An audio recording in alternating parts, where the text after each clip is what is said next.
या कार्यक्रमाचं उद्घाटन करत आहोत, तरी साहेबांना विनंती करण्यात येत आहे की त्यांनी या कार्यक्रमाचं फीत कापून उद्घाटन करावं.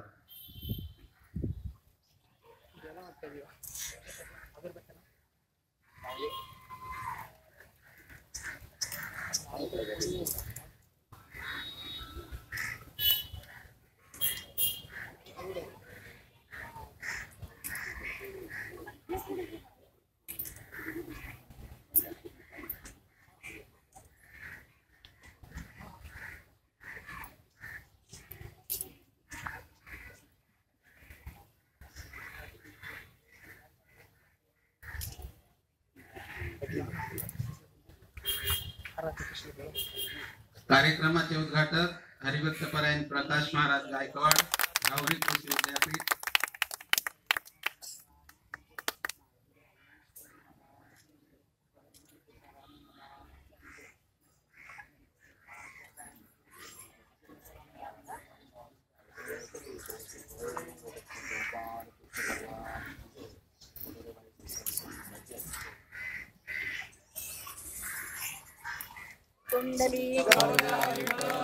श्री ज्ञानदेव तुकाराम पंढरीनाथ भगवान की जय. माऊली ज्ञानेश्वर महाराज की जय. जगद्गुरु संत तुकाराम महाराज की जय. शांती ब्रह्म एकनाथ महाराज की जय.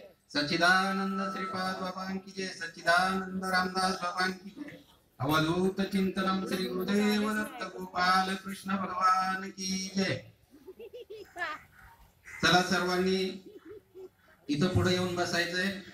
लगेच पुढच्या कार्यक्रमाची सुरुवात होणार आहे.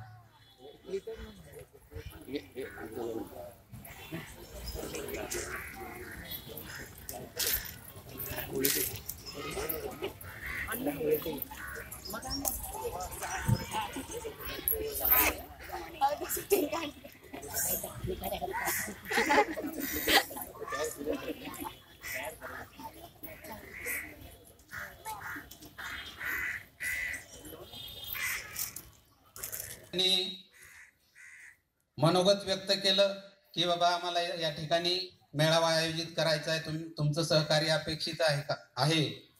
तरी बाबांनी होकार दिला. आणि आपल्याला तर तेवढंच पाहिजे. आपल्याला जेवढा सत्संग मिळेल तेवढं आपल्याला कमीच. आपण भुकेले कशाचे आहेत? आपल्याला काही नकोय, धन नकोय, दौलत नकोय. आपण फक्त या रामनामाचे भुकेले आहोत. म्हणून आज खरोखर आपल्याला एक बोनस म्हणून पर्वणी विशेषत्व याच्यात काही नाही, म्हणजे कुठल्या निमित्तानं वगैरे काही नाही, पण एक सहज एक दिवसाचा वैष्णव मेळावा करायचं म्हणून म्हटले आणि आज तो योग आला. तरी आता पुढच्या कार्यक्रमाला आपण सुरुवात करायची का? आता यापुढे कार्यक्रम होणार आहे दीप प्रज्वलनाचा. तर दीप प्रज्वलन या ठिकाणी हरिभक्त परायण सुरेखाताई पडवळ आणि सौ प्रतिभाताई फाफाळे या दोघी दीप प्रज्वलन करतील. तरी त्यांनी कृपया दीप प्रज्वलित करायचं. चला.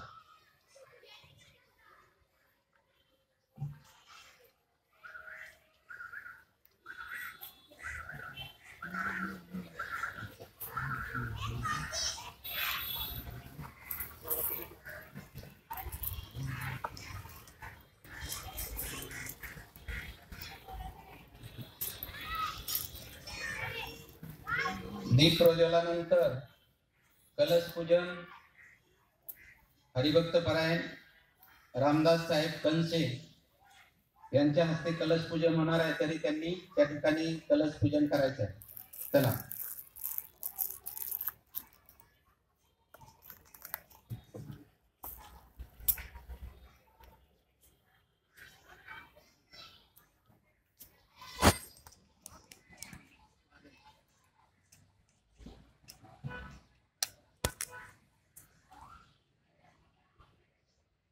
त्यानंतर गणेश पूजन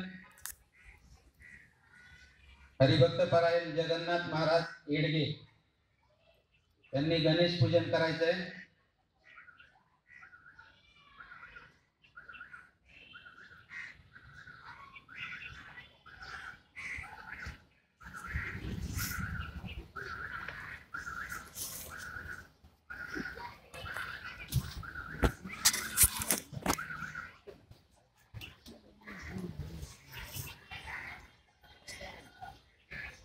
त्यानंतर ग्रंथराज ज्ञानेश्वरी पूजन.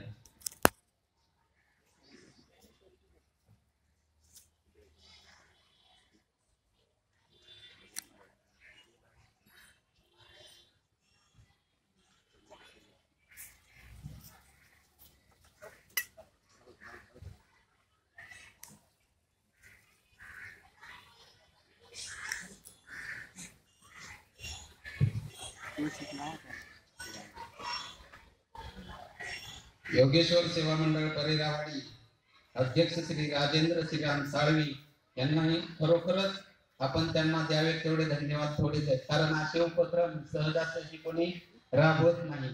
कोणाचा वाढदिवस असो किंवा काही जरी असलं तरी असे उपक्रम कोणी सहजासहजी राबवत नाही. त्यांना सद्बुद्धी दिली भगवंतानं आणि हे कार्य त्यांच्या हातून घडते. आपण त्यांना लाख लाख शुभेच्छा देऊया. त्यानंतर कलश पूजन रामदास साहेब कनसे.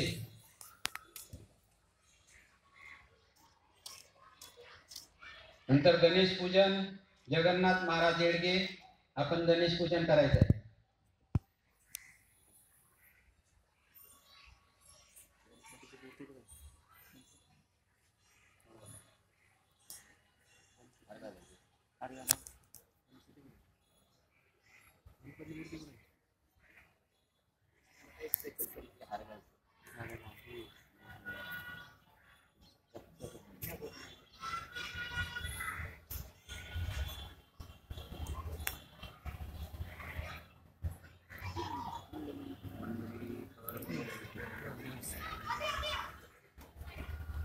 त्यानंतर ग्रंथराज ज्ञानेश्वरी पूजन हरिभक्त परायण संदीप महाराज मोरे.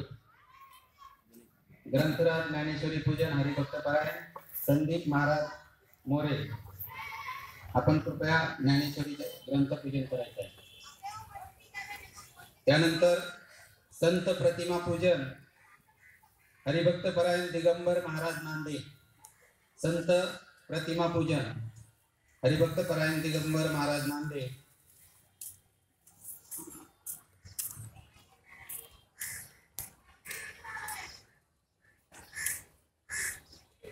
आणि त्यानंतर या ठिकाणी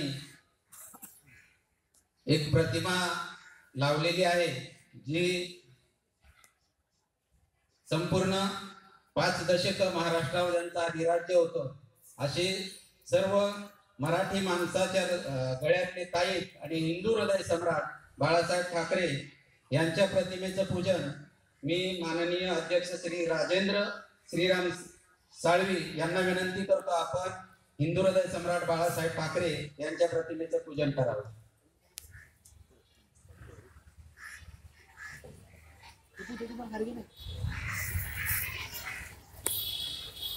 त्यानंतर विना पूजन हरिभक्त परायण श्याम महाराज दिघे आणि हरिभक्त परायण विजय मोरे या दोघांनी विना पूजनासाठी तयार आहेत. चला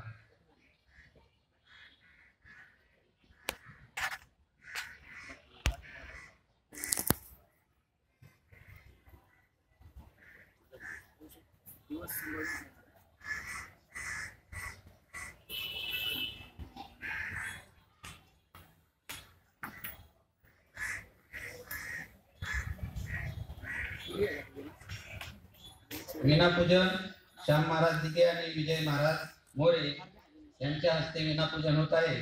त्यानंतर तुलसी पूजन व रांगोळी पूजन. मी ज्यांची नावं घेतो त्यांनी पटपट उठायचं, आपल्याला वेळ कमी आहे. सौ हरिभक्त परायण शुभांगी शांताराम वाणी. सौ हरिभक्त परायण वैशाली शांताराम अहिनवे.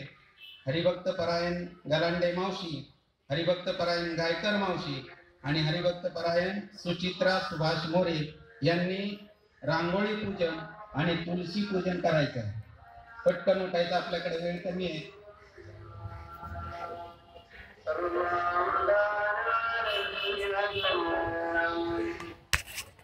चला. आणि यानंतर या मेळाव्याच्या प्रास्ताविकपर आपल्याला मार्गदर्शन या ठिकाणी या ठिकाणी आपले हरिभक्त परायण प्रकाश महाराज गायकवाड जे आपल्यासाठी वेळात वेळ काढून या ठिकाणी आले, एवढ्या लांबून आले, नगरून आले, राहुरीवरून, तरी ते या मेळाव्याच्या प्रास्ताविकपर आपल्याला मार्गदर्शन करतील. तरी त्यांना मी आपणा सर्वांतर्फे विनंती करतो, त्यांनी आम्हाला मार्गदर्शन करावे.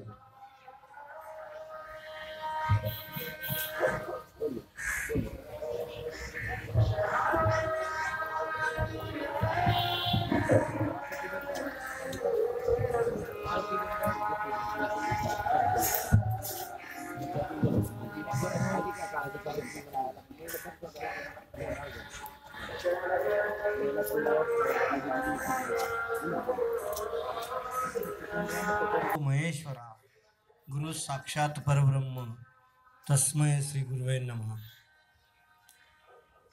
या परेरावाडी परिसरातील हा आजचा अचानक लाभ झालेला एक दिवसाचा वैष्णव मेळावा आणि किती कमी वेळामध्ये आयोजन केलेलं आहे याचं मला आश्चर्य वाटलं.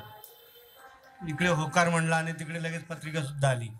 असो, इतके झटपट कार्य करणारे कार्यकर्ते असल्यावर या धर्माच्या कार्याला निश्चित गती आल्याशिवाय राहणार नाही.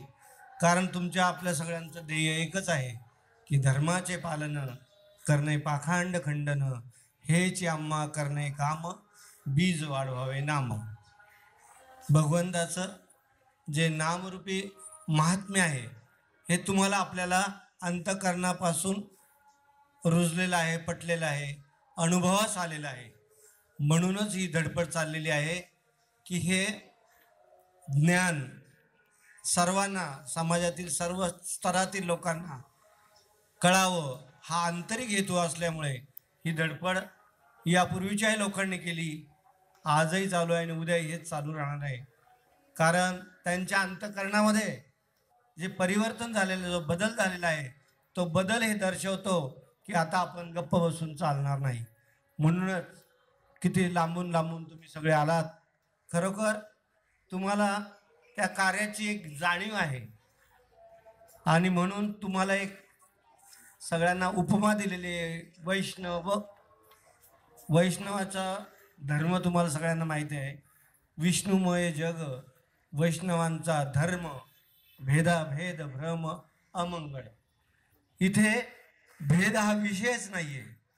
अभेद बुद्धीने ज्यावेळेस तुम्ही आपण भजन कराल त्यावेळेस भगवंत तुमच्या आपल्यापासून दूर नाही. हा अनुभव निश्चित आल्याशिवाय राहणार नाही. कारण हा अनुभव जो आहे तो शास्त्रसंमत आहे. एकनाथी भागवत, माऊली ज्ञानेश्वरी आणि हरिपाठ याच्यामध्ये सांगितल्याप्रमाणे एक हरी आत्मा जीव शिव सम, वाया तू दुर्गम न घाली म्हण. तू इतर भानगडीत पडूच नको. फक्त हे एक भगवंताचं नाम की ज्या नामाने काय परिणाम होतो साधू संतांनीच सांगितले. नाम उच्चारिता कंठी पुढे उभा जगजेठी. प्रत्येकाचं कर्म भिन्न आहे, त्यामुळे या अनुभवाला कमी अधिक थोडा वेळ लागतो, परंतु अनुभव आल्याशिवाय राहणार नाही हे आपल्या साधू संतांनी सांगितलेलं आहे. आणि हे कुणी केलं सगळं? इवलेसे रोप लाविले द्वारी, त्याचा वेलू गेला गगनावरी. 1985 साली श्रीमद सच्चिदानंद श्रीपाद बाबा यांचं आगमन राहुरी कृषी विद्यापीठामध्ये झालं. आम्हाला काही त्याची कल्पना नव्हती, पण तरी देखील माझे एक मित्र ब्राह्मण कुटुंबातील तागडे म्हणून, तर एक दिवशी ते माझ्याकडे आले. रविवारचाच दिवस होता आणि आल्यानंतर त्यांना असं वाटलं की ह्या ग्रस्ताला हा विषय थोडासा सांगावा, पटवून द्यावा. त्यांनी माझ्यासाठी सकाळी 10 वाजेपासून जो कार्यक्रम सुरू केला तर संध्याकाळी 6 वाजेपर्यंत त्यांनी मला सोडलंच नाही, पिच्छा सोडला नाही. कारण त्यांना आंतरिक ओढ होती. मग ते काय म्हणले की तुम्ही हे जे सगळं कार्य करता, मग हा कार्य करणारा कोण आहे तुम्हाला माहिती आहे का? कारण हा देह जो आहे जड आहे आणि याच्यातला कार्य करणारी जी वस्तू आहे ती अलग आहे, ती वेगळी आहे. ती कार्य करते हे तुम्हाला आपल्याला ज्ञान नाही. म्हणून आपल्यामधील आत्मसत्ता कशी कार्य करते, तो अनुभव कसा आहे, हे शास्त्रसंमत मला पटवून दिलं. मला ते अवगत झाल्यानंतर मी म्हटलं, हे तुम्ही सांगताय कोणाकडे नाही, हा कोणाकडे विषय आहे? तर ते म्हणले असे असे घोटीचे श्रीपाद बाबा चव्हाण ते आमच्या मुळा डॅमला येतात, तुम्ही पण एक दिवस लाभ घ्या त्याचा. चालेल म्हणलं. पण योगायोग असा, त्या रविवारी ठरल्याप्रमाणे बाबा येऊ शकले नाही. मग मी म्हटलं त्यांना, का हो आज तर येणार होते बाबा? नाही म्हणले, थोडं अपरिहार्य कारणामुळे असं घडलंय म्हणे. तरी पण आता जी तारीख त्यांनी दिलेली ना, त्याच्यात तीळ मात्र बदल होणार नाही. आणि त्या दिवसाची मी मात्र अंतकरणापासून वाट पाहू लागलो. म्हणून कारण आपल्याला एक विशेष ज्ञान आपल्याला या महात्म्यांकडनं मिळणार आहे. म्हणून मुळाडॅम आणि राहुरी कृषी विद्यापीठ याच्यामध्ये केवळ 7 किलोमीटरचं अंतर होतं. आणि ते आम्ही त्या दिवशी बाबा येणार म्हणून अगदी झटपट तयारी करून मी बाकीच्यांच्या नादी न लागता म्हणलं एक सांगितलं. मग गेल्यानंतर ते प्रवचन बाबांचं ऐकलं. त्या प्रवचनामध्ये हेच सांगितलं होतं की तुम्ही तुमच्या नाकातला आकाश प्रकाश हे सगळं एक की दोन? तर ते त्यांचा हेतू सांगण्याचा हे सगळं एक आहे, हे खलविंद ब्रह्म आहे, हे तुम्हाला आपल्याला समजून देण्यासाठी त्या शास्त्राचं त्यांनी प्रमाण म्हणून माऊलींच्या ज्ञानेश्वरीचा हे संदर्भ घेतला. आणि त्याच्यामध्येच ते सांगितलेलं आहे की हे जे ज्ञान आहे, यापूर्वी इक्ष्वाकू सूर्य या सगळ्यांना सांगितलं, पण मध्ये धर्माला जी ग्लानी आली होती म्हणून अर्जुनाला सांगण्याचा प्रयत्न केला. अर्जुनाने ते समजून घेतलं, त्याला पटलं. आणि मग त्याला पटवून देण्याच्या मागे कारण असं होतं की तो हे युद्ध करायला तयार नव्हता, कारण त्याने कर्माचा अहंकार घेतला होता. इथे सगळ्यांचा आपला प्रॉब्लेम आहे. कर्माचा अहंकार घेतल्यामुळे आपल्या वाट्याला केवळ दुःखाशिवाय काहीच येणार नाही, आणि हा अहंकार टाकला तर सुखाशिवाय काहीच मिळणार. हे मात्र तीळ मात्र अगदी खरं आहे, सत्य आहे. कारण ज्यावेळेस तुम्ही आपण या कर्माचा कर्तेपणा स्वतःकडे घेता, त्यावेळेस मी ना अर्जुनाला तेच सांगितलं, तू युद्ध करणारा नाही, करता करविता भगवंत आहे, तू मात्र निमित्त मात्र आहेस. आपण सुद्धा आपल्या कार्याला आपल्या कर्माला निमित्त मात्र आहोत, करता करविता भगवंत आहे. म्हणून तुकाराम महाराजांनी सांगितले की चाले हे शरीर कुणाची असत्ते, कोण बोलविते हरिविण, देखवी ऐकवी एक नारायण, तयाचे भजन चुकू नका. असं ज्यावेळेस कानावर आल्यानंतर बाबांना मी शरणागती पत्करली आणि सांगितलं की बाबा, हा जो अनुभव ज्या माध्यमातून ज्या साधनाने मिळू शकतो ते मला मिळू शकेल का? ते म्हणले, का नाही, सकळासी येथे आहे अधिकार, कलियुगी उद्धार हरीच्या नाही. आज कलियुगामध्ये केवळ हे एकच साधन भगवंतापर्यंत नेण्याचं आहे. नवविधा भक्ती जरी म्हटली तरी त्याच्यामध्ये कालखंड खूप जाणार आहे, परंतु या नामामध्ये तेवढी ताकद आहे, त्या नामामध्ये तेवढी पावर आहे, आणि देणाऱ्यांच्या मध्ये खूप जास्त आहे. कारण त्यांनी वयाच्या जवळजवळ 28 वर्षापासून हे कार्य सुरू केलं आणि 78 वयापर्यंत त्यांनी ते कार्य केलं. म्हणजे त्यांचा जो दांडगा अनुभव आहे, जो जो शरण येईल त्याला त्याला ह्या नामाचा अनुग्रह देऊन त्यांना त्या पदापर्यंत, त्या स्टेजपर्यंत नेणं हे त्यांची नितांत जबाबदारी असायची. आणि म्हणून त्यांनी प्रत्येक जो जो कोणी येईल, जो जो शरण येईल त्याला ती गोष्ट अनुभूतीस आणून दिली. असा महात्मा या राहुरी कृषी विद्यापीठामध्ये 1986 मध्ये आला. सुरुवातीला आम्हाला तसा खूप त्रास झाला, कारण लोकांना एकतर पटत नव्हतं. हे अनुभव आम्ही तर कधी ऐकलाच नाही, आणि त्यातल्या त्यात काही लोकांनी जे पाहिलं, ती जी अवस्था आहे, ते अष्टसात्विक भाव आहे, तर ते प्रकृतीप्रमाणे होतात. कोणी असतं, कोणी रडतं, कोणी काय होतं, कोणाच्या अंगावर रोमांच येतात, कोणी गडबडायला होतं, ते तमोगुणाची आहे अवस्था. पण हे पाहिल्यानंतर इतरांना वेगळं वाटतं, परंतु त्याच्यात जे वर्म आहे, तो जो गडबडायला होतो ना, त्यालाच फक्त त्याचा अनुभव आहे.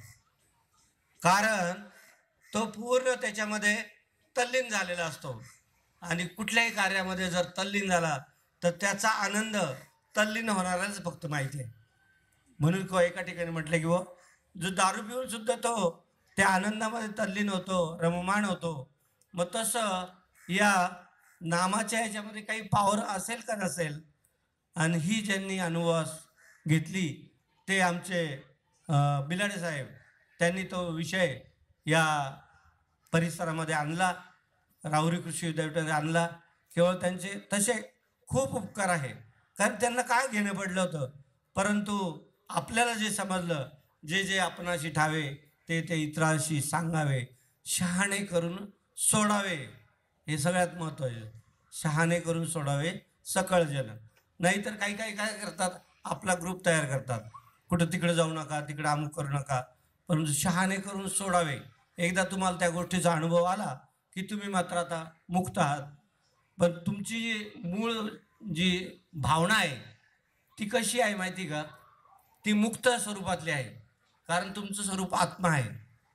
आत्मा हा मुक्त आहे, तो कोणाच्या भरोशावर नाही आणि तो स्वयंप्रकाशित आहे, स्वयंभू आहे. आणि असा असताना सुद्धा त्याला कुठल्याही गुणाचं लाग लागत नाही. म्हणून आरतीमध्ये म्हणलंय त्रिगुणात्मक त्रिमूर्ती, गुणाच्या पलीकडे. आता जो प्रॉब्लेम झालेला आहे, गुणाचा अभिमान घेतला आहे आणि तो अभिमान टाकण्यासाठी तुम्हाला ही योजना सांगितली. कोणती? उठा उठी अभिमान, जाय ऐसे स्थळ कोण, ते या पंढरीशीकडे, खळा पाजर रोकडे, नेत्री अश्रूंची आधारा, कोठे रोमांच शरीरा. असं जर आहे तर मग मात्र आपल्या त्या कर्माचा तुम्हाला आपल्याला अभिमान घेता नाही येणार नाही. म्हणून अर्जुनाला पुन्हा पुन्हा सांगितलं की तू योद्धा आहेस, तुझ्या वाट्याला विविध कर्म आलेलं आहेस, तुला हे करावंच लागेल. तू याच्यापासून दूर केला तर तुला रणछोडदास म्हणतील, पळपुटा म्हणतील, परंतु तसं काही करू नको. योद्ध्याचं काम रणांगणावर मात्र त्यांना ते सांगितलंच पाहिजे. म्हणून आपण आपल्याला जे समजलं आहे ते इतरांना सांगण्यासाठी हे माध्यम आहे आणि त्याच्यासाठी हा वैष्णव मेळा आहे. आणि वैष्णव मेळ्याचं जे ध्येय आहे प्रत्येकाचं खूप चांगलं आहे. 4 लोकांना 4 पाहुण्यांना बोलवायचं, जे कोणी या कार्याला साहेबूत होतील, या कार्याला साहेबूत होणारे जे शिवसेनेचे आपले साहेब साळवी साहेब, यांनी साहेबूत झाल्यामुळं यांना इतका आनंद वाटला की कोणीतरी आपल्या कार्याला साहेबूत झालेलं आहे आणि त्यांच्या माध्यमातून आपल्याला हे राबवायचं, काय वाटेल ते हो. म्हणून त्यांनी साहेबूत झाले. आपले कार्यकर्ते सगळ्यांनी त्याची उचल घेतली आणि कमी अवधीमध्ये हा 1 दिवसाचा, मी इतर ठिकाणी पाहिलं राज्यस्तरीय मेळावा 3 दिवसाचा, 7 दिवसाचा, परंतु हा 1 दिवसाचा शॉर्ट बट स्वीट शॉर्ट असला, परंतु त्यांच्यामध्ये ज्ञान अपार आहे आणि त्या ज्ञानाचा तुम्हाला आपल्याला लाभ घ्यायचा आहे. आणि असं जे ज्ञान आहे ते 7,500 वर्षापूर्वी भगवंतांनी सांगितलं, माऊलींच्या रूपाने गीतेच्या ज्ञानाद्वारे तुम्हाला आपल्याला सांगण्याचाच हेतू होता. वास्तविक त्यांना काय गरज पडली होती हो की हे लिहून ठेवायचं, हे काय करायचं? त्याच्या पाठीमागे एक मोठा ज्वलंत असा इतिहास आहे की ज्ञानेश्वरी निर्माण होण्यापूर्वी माऊलींच्या आईवडिलांना देह त्याग करावा लागला. म्हणजे त्यांचा त्याग किती उच्च कोटीतला असाल, आणि त्यांनी ते केल्यामुळे तुमच्या आपल्यासह प्रत्येकाच्या हातामध्ये ज्ञानेश्वरी दिसते. मग त्या त्यागाचं मोल तुम्हाला आपल्याला करायचं आहे. म्हणून हेच आम्हा करणे काम, बीज वाढवावे नाम. परंतु ते बीज सांगत असताना माऊली तुकाराम महाराज म्हणतात, तीक्ष्ण उत्तरे हाती घेऊन बाण फिरे. कदाचित तुम्हाला जो या धर्माच्या कार्याला आडवा येईल, क्रॉस येईल किंवा काही त्याच्या अज्ञानामुळे येईल, पण कदाचित त्याला तुम्ही समजून सांगा, एकदा नव्हे 10दा सांगा. परंतु समजूनही तो जर पटत नसेल तर 2 हाताने 3रं मस्तक, यापेक्षा वेळ काय करणार आहे. परंतु जे सत्य आहे, हा अनुभव जो सत्य आहे, हे याला जर नावं ठेवत असतील तर मात्र ते एकदम चुकीचं आहे. मग त्याला त्याच भाषेमध्ये आपल्याला उत्तर द्यावं लागतं. म्हणून तीक्ष्ण उत्तरे हाती घेऊन बाण. कसं आहे माहिती का, धर्माचं कार्य करत असताना कदाचित बोलताना कटुपणा येईल, काटे टोचतील, परंतु ते सत्य आहे हे निश्चित आपल्याला अंतःकरणापासून पटलेलं आहे. म्हणून आपण कदाचित बोलताना कमी अधिक होऊ शकतो, कारण तो अभिमान आहे, तो स्वाभिमान आहे, ते धर्माचं कार्य आहे. म्हणून तुमच्या आपल्या वाटेला, म्हणून संपत महाराज नेहमी सांगतात, क्रांतीचे नाना फडके, नाना पाटील यांनी सुद्धा त्यावेळेस अशाच पद्धतीने ते कार्य केले. ब्रिटिशांच्या काळामध्ये परिस्थिती फार अवघड होती, तरीसुद्धा त्यांनी अगदी नेटाने हे कार्य केलं आहे, स्वातंत्र्याची चळवळ उभी केली. त्याचं कारण त्या आतून ते पेटलेले होते. तसं तुम्ही आपण हे जे वैष्णव मंडळी आहे या घाटकोपरमधली, खरोखर बऱ्याच वर्षापासून मी अनुभवतो, इतके पक्के आहे, इतके सच्चे आहे, नुसतं हाक मारायचं काम. आम्ही मगाच बोललो की सगळी माणसं हे एकदम येतात कशी बरोबर, अहो इथं हाक मारायचं काम आहे, कारण त्यांना काहीतरी करायचं आहे, काहीतरी समाजाला दाखवायचं आहे. म्हणून हा परमार्थ, हा वेल, हा तुमच्या आपल्यासाठी महात्म्यांनी आणून दिलेला आहे आणि त्याचं जतन तुम्हाला आपल्याला करायचं आहे. आणि म्हणून म्हटलं आहे की पुन्हा ते सांगतो की धर्माचं कार्य करत असताना काय अडचणी येतील, अडचणीवर मात करण्याचं साधन तुम्हाला दिलेलं आहे. अडचणी केव्हा येतात की तिथे थोडासा नाकारतेपणा येतो, तो टाकून द्यायचा आहे. आपण ज्या ध्येयाने बाहेर पडलो आहे तेच, म्हणजे त्या अडचणी आपोआप दूर होतील, कुणीतरी महात्मा आपल्या कार्याला साहेबूत होईल. तसं त्या काळीसुद्धा आम्ही वैष्णव मेळावे करत असताना राहुरी फॅक्टरीवरून काही महात्म्यांना मंडळींना ते नगरसेवक होते किंवा संचालक होते, त्यांना विनंती केली, त्यांना सांगितलं असं असं हे कार्य आहे, थोडा आर्थिक अडचणीचा भाग आहे.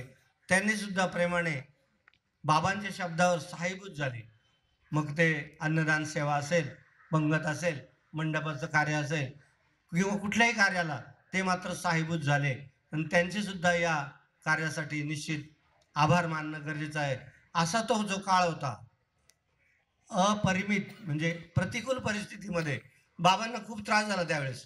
इतका त्रास झाला, लोक नावं ठेवत होते आणि ते नावं ठेवत असताना आम्हाला ते अंतःकरणामधून कसं तरी वाटायचं.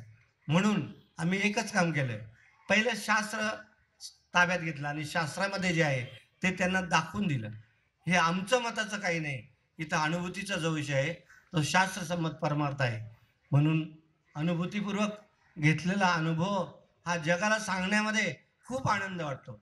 आणि तसं तुम्ही आपण त्या आनंदाने हे एकत्र जमलात, चांगली गोष्ट आहे. आणि असा हा तुमचा कार्याचा भाग पुढे पुढे उत्तरोत्तर खूप चांगला संपन्न होणार आहे, याबद्दल मलाही शंका नाही. म्हणून तुम्हाला सगळ्यांचं दर्शन झालं, मला खूप आनंद वाटला. आणि असंच हे प्रेरणादायी कार्य सतत चालू राहो ही सद्गुरूंच्या चरणी प्रार्थना करून 2 शब्द संपवतो. धन्यवाद.